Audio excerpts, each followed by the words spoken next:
अस्सलाम वालेकुम। आज हम आपको विज़िट करवा रहे हैं गुजरांवाला के एक ऐसा हिडन नाश्ता पॉइंट की, जिसके चने जो जायके में वो लाजवाब हैं। आप आएंगे और चेक करेंगे तो वाकई कहेंगे स्वाद आ गया बादशाह। ये है नाश्ता पॉइंट इस्लामिया कॉलेज रोड पर। हाजी सदीक चने वाले मशहूर हैं। और आप यहाँ पर आकर चेक करेंगे इनके चने, इनके देसी मुर्ग, इनके पाए वगैरह, तो आप हमें दुआएं देंगे। ज़रूर विज़िट कीजिए इस्लामिया कॉलेज रोड पर। चने अंडे कोफ्ते जो रेगुलर हमारे मिलते हैं, मशहूर है चने हमारे।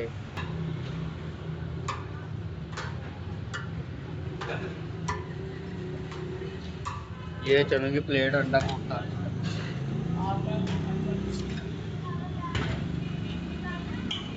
और इसके अलावा हमारे पास देसी मुर्गा होता है, असल प्योर देसी मुर्गा होता है। ये देखिए,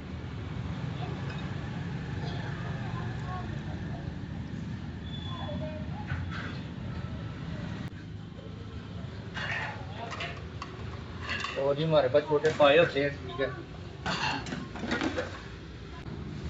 ये छोटे पाए हैं, जी पाए, मगज पाया, खाद जुबान होती है हमारे पास। ये चनों की प्लेट 200 की है।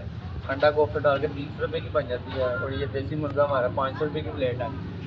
और मगज पाया वो 600 रुपये की प्लेट है। ये एड्रेस हमारा इस्लामिया कॉलेज रोड, मतलब गोविंदगढ़ गली नंबर 1, तो तुम्हारा वाला गला हॉस्पिटल के सामने हमारी दुकान है।